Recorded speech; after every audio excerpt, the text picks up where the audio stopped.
खून झाड़ा होता है और वो ब्लॉक हो जाता है। इसकी वजह से ब्लड प्रेशर जब कंट्रोल नहीं होता है, एकाएक जब ब्लड प्रेशर बढ़ता है उस समय ब्रेन की नस बढ़ जाती है, तो वो जो हेमरेज होता है, लकीली हेमरेज 10 से 15% मरीजों को ही होता है, लेकिन एकाएक ब्लड प्रेशर बढ़ना, इसका मतलब ये है कई सारे लोग जो है उनको ब्लड प्रेशर नॉर्मल आता है, दवा लेते हैं नॉर्मल आता है, दवा बंद कर देते हैं, और जब वो दवा बंद करते हैं तो उनका ब्लड प्रेशर एकाएक बढ़ता है, और जो स्पीड से जब बढ़ता है तो वो क्लॉट करती है, पाँव में भी करती है, पाँव की नस भी बंद हो जाती है, ब्रेन की नस भी बंद होती है और हार्ट अटैक। और स्मोकिंग की वजह से स्ट्रोक जो आम आदमी को 50-60 साल में आता होगा, 30 साल में भी स्ट्रोक का इलाज सही नहीं कराया और आपको पैरालिसिस परमानेंट हो गया।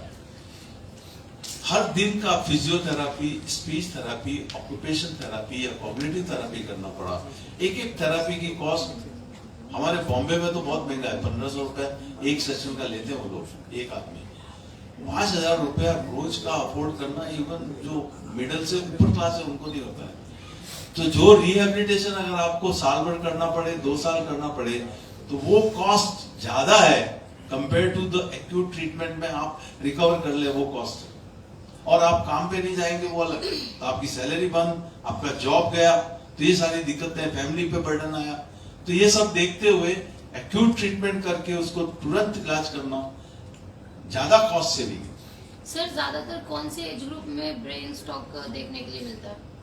मैंने आपको पहले ही बताया कि ऐसे तो ब्रेन स्ट्रोक जो है 50 साल के बाद में, जैसे ब्लड प्रेशर पहले ही 50 साल, लेकिन हिंदुस्तान में दूसरे दुनिया के कंपेयर में स्ट्रोक 10 से 15 साल पहले आ रहा है। और लार्जली इसका कारण क्या है? हमारी सेडेंटरी लाइफ। मोस्टली आप देखेंगे फोन पे लगे हुए हैं, कंप्यूटर पे लगे हुए हैं, एक्सरसाइज नहीं करते हैं, डाइट सब फास्ट फूड पे। तो ये जो पैटर्न चेंज हुआ है उसकी वजह से हिंदुस्तान में स्ट्रोक अभी यंग लोगों में 30-40 साल में भी आने लगा। डॉक्टर साहब, नींद पूरी ना लेने पर भी क्या असर पड़ता है इसका? मैं नींद का डॉक्टर अरविंद शर्मा नहीं, जैसा कि आपको बताया, डॉक्टर कुणाल ने बताया, नींद से तो बहुत ज्यादा असर पड़ता है, जिसमें one of the major cause है जो कि ऑब्स्ट्रक्टिव स्लीप एपनिया है, जिसके अंदर रात को आप जो खर्राटे लेते हैं और उसमें श्वास रुक जाता है, वो ब्लड प्रेशर का भी, स्ट्रोक का भी, हार्ट अटैक का भी बहुत बड़ा कारण है, जो लोगों को पता ही नहीं होता। वो कहते हैं ना मुझे ब्लड प्रेशर है, ना मुझे डायबिटीज है, पर वो दिन में थकान रहना, पूरे दिन भर नींद रहना और रात को खर्राटे रहना, वो तो मैं तो लेता ही नहीं हूँ। तो उनको बोलो आपको थोड़ी पता लगेगा, आपके साथ सो रहा है जो उसको पता लगेगा, है ना? सही है। तो नींद भी बहुत बड़ा कारण है। और यंग एज के स्ट्रोक में वो एक कारण आता है ऑब्स्ट्रक्टिव स्लीप एपनिया। आजकल सेडेंटरी लाइफस्टाइल जैसे बताया, तो ओबीज हो जाते हैं, गर्दन छोटी होती है, तो रात को सोते वक्त आपकी टंग फॉल हो जाती है, तो उसके कारण, शॉर्ट नेक के कारण स्लीप एपनिया बहुत कॉमन हो गए हैं यंग स्ट्रोक में। जैसा बताया आपको डॉक्टर साहब ने, स्लीप एक कारण है और दूसरा स्मोकिंग। डॉक्टर साहब, विकास फ्रॉम समाचार 24+, माइग्रेन भी इसका कोई पार्ट है क्या? विकास देखो साहब, खर्राटे जो खर्राटे आपकी हेल्थ को अफेक्ट कर रहे हैं उनका इलाज है। जो खर्राटे आपके पास वाले की, तो वो अपने उसको हम दूसरी सॉल्ट में या दूसरी उस चीज में शिफ्ट कर देते हैं, ताकि आपको उसका साइड इफेक्ट जो किडनी पे आ रहा था वो ना आए या लिवर पे आ रहा था वो ना आए। शुगर पेशेंट ब्रेन स्ट्रोक को कैसे अवॉइड कर सकते हैं? शुगर कंट्रोल करो, आपने खुद ही जवाब दिया। डॉक्टर कुणाल, मेरा आपसे सवाल है, जैसे आपने बात की आप डेली देख रहे हैं पेशेंट्स को, 4:30 का टाइम आपने दिया, 4.5 घंटे पहुंच सकते हैं पेशेंट्स। अगर मैक्सिमम टाइम 4.5 घंटे नहीं पहुंच सके, घर पे कोई ऐसा ट्रीटमेंट है जो अगर टाइम से ना पहुंच सके तो घर पे कुछ ऐसा कर सकते जिससे वो सेफ रह सके पेशेंट? देखिए, यही फर्क है ब्रेन अटैक और हार्ट अटैक में। यूजुअली लोग कहते हैं कि हार्ट अटैक किसी हुआ, घर पे आपने एक पिल रखते हैं, कोई आप सब लोगों के घर पे होगी, खून पतला करने वाली आपने पिल ले ली, तब फिर हॉस्पिटल जाता है। ब्रेन अटैक किसी को भी होता है तो हम सबसे पहले ये मैसेज देते हैं कि खुद से कोई भी दवाई नहीं लेनी चाहिए। वजह क्या होती है? ब्रेन अटैक जैसे हम बताते हैं कि यूजुअली जो ब्रेन अटैक होता है उसमें ग्रंथियों में ब्लॉकेज होता है, वो सबसे कॉमन हम देखते हैं 80 से 85%। बट 15 से 20% ऐसे स्ट्रोक होते हैं जिनमें ब्रेन अटैक में ब्रेन के अंदर ब्लीडिंग हो जाती है, नसें फट जाती है, वो एक बड़ा गंभीर स्ट्रोक होता है। ऐसे में अगर आपने कोई खून पतला करने की दवाई घर पे ले ली, वहां पे दिक्कत क्या होती है? वो चीजों को खराब कर देती है। और एक बात, जब हम अपने से कोई भी दवाई लेते हैं तो कई बार हमें क्या मुश्किल हो जाती है, आपने तुरंत दवाई ली, पेशेंट हमारे पास पहुंचा, तब हमें जो दवाई देनी है, जो हम लोग कहते हैं गोल्डन आवर में हमें दवाई खून पतला करने की देनी है, थ्रोम्बोलिसिस, वहां देने में हमें चैलेंज हो जाता है क्योंकि आपने जस्ट वो दवाई ली, अब हम उसको यूज कर रहे हैं। इसीलिए सबसे इंपॉर्टेंट हम लोग हमेशा एक मैसेज देते हैं कि कभी भी ब्रेन अटैक के सिम्टम हो तो विदाउट वेस्टिंग एनी टाइम, बिना कुछ लिए आप तुरंत एक स्ट्रोक रेडी हॉस्पिटल में पहुंचो, तुरंत आपका स्कैन हो, तुरंत हमें पता चले कि वो किस तरह का स्ट्रोक है, क्लॉटिंग हुई है मतलब ब्लॉकेज हुआ है, ब्लीडिंग हुई है, ताकि उसी टाइम हम डिसाइड कर पाए कि हमें ट्रीटमेंट कौन सा देना है। क्योंकि उससे एज ए न्यूरोलॉजिस्ट हमें आसान हो जाता है पता लगाना कि हमें कौन सा ट्रीटमेंट यूज करना है। सर एक चीज और है जो हमारे पंजाब में तो जरूर है, मुझे हरियाणा का पता नहीं है। अगर किसी को एकदम किसी का पासा मारा जाता है या कुछ हो जाता है तो साथ वाले गुआंढी नेबर आके कहते हैं इसको ना थोड़ी अफीम दे दो, अफीम ना खून पतला करती है, तो इसको थोड़ी अफीम दे दो प्लीज। ये अफीम कोई इलाज नहीं है, तो वो हमारे डायग्नोसिस में प्रॉब्लम करती है। तो इसलिए अगर पता नहीं हरियाणा में क्या सिस्टम है, बट कोई भी सलाह दे कि अफीम दे दो जी, फटाफट अफीम दे दो ठीक हो जाएगा, प्लीज अफीम नहीं दे। सर बहुत से केसेस आते हैं जो सोते सोते जिनकी डेथ हो जाती है, तो वो ना सस्पेंस में हो जाता है कि उनको हार्ट अटैक आया वो आता है, वो क्यों आजकल केसेस बढ़ रहे हैं? सडन डेथ के कारण नहीं मालूम, वो तो आपको चेक कराना ही पड़ेगा, पोस्टमार्टम से मालूम मतलब ये पड़ेगा। केस एक्चुअली डेथ हो क्यों रही है ये बहुत सारे देख रहे हैं ना कि मतलब सोते सोते जैसे। देखिए ये जो आपने जो सवाल पूछा है ना, उसका स्ट्रोक से मैं रेलेवेंस नहीं दे पाऊंगा क्योंकि ये इम्पॉसिबल है अनलेस पोस्टमार्टम किया डेथ का कारण बताना। और कई सारे फैक्टर हो सकते हैं जिसके बारे में मैं इस फोरम पे आपसे डिस्कस नहीं करना चाहता, लेकिन आपने जो सवाल बहुत अच्छा पूछा था कि घर में क्या देना है। देखिए हार्ट और ब्रेन एंटायरली डिफरेंट चीज है।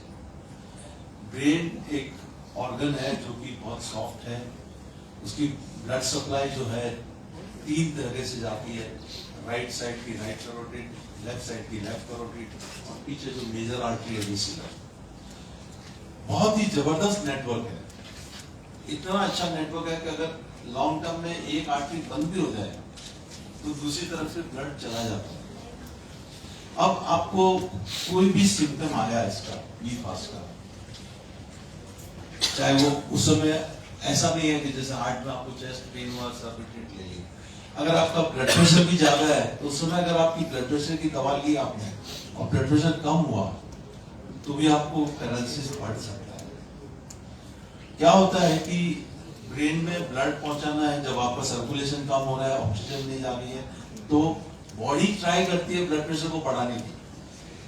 जैसे तीसरा माला पानी फेंकना है तो आप प्रेशर बढ़ाते हैं ना, प्रेशर कम किया तो वो पानी नहीं जाएगा। तो बॉडी का जो ऑटो सिस्टम है वो कोशिश करता है कि आपका ब्लड प्रेशर बढ़ा है और ब्रेन में सर्कुलेशन पहुंचे ताकि आपका पैरालिसिस आगे नहीं बढ़े।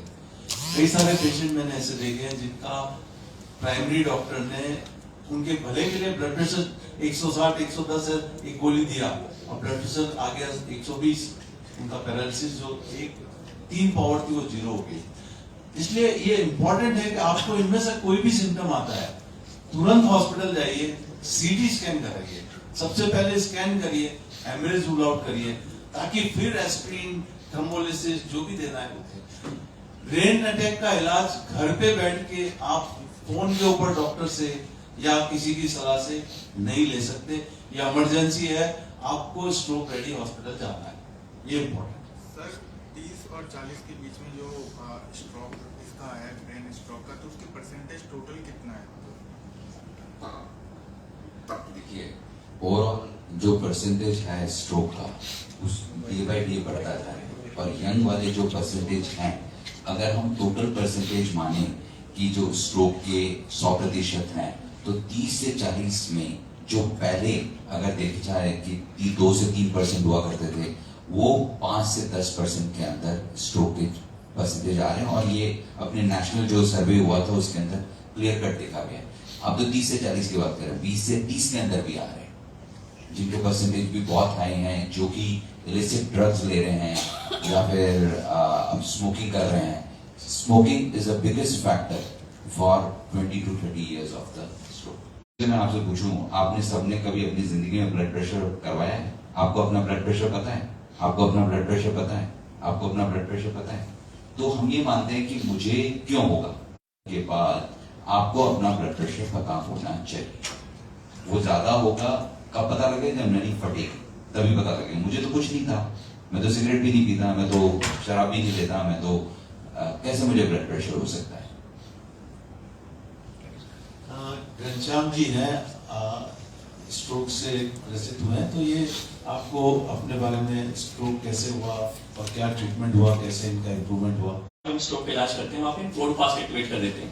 हमारी टीम को पता चल जाता है कि ऐसे पेशेंट जब आए हैं तो तुरंत इनको एक सिम्टम दिख रहा है, तुरंत वो एक्टिवेट कोड हो जाता है, जिसके तहत तुरंत पेशेंट को स्कैन्स में शिफ्ट किया जाता है। मेरे पास अलार्म आ जाता है, रेडियोलॉजिस्ट के पास अलार्म आ जाता है। पूरी हमारी जो टीम है, चेहरा हमारा दिख रहा है लेकिन हमारी पूरी बड़ी टीम होती है, सारे पास वो अलर्ट चला जाता है। तुरंत हम लोग हरकत में आ जाते हैं। मैं घर से आया, देखा स्कैन में ये दिख रहा है, क्लॉट दिख रहा था कि एक नली में ब्लॉकेज हो गया था, एक बड़ी नली में ब्लॉकेज हो गया था। लेकिन फॉर्चुनेटली जब उनके अंदर स्कैन किया, वो उस टाइम विंडो में थे 4.5 घंटे के अंदर, जब हम ये दवाई उनको दे पाए।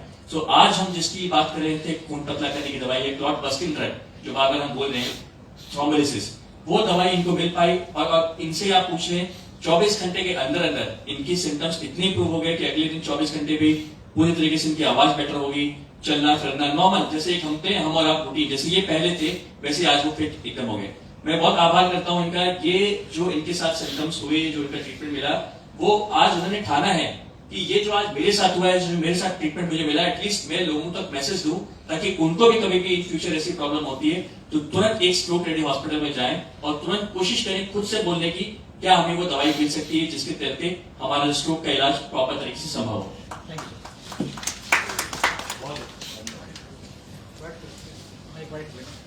एक आप इनको जी सर, एक आपकी पूरी प्रेस कॉन्फ्रेंस शॉर्ट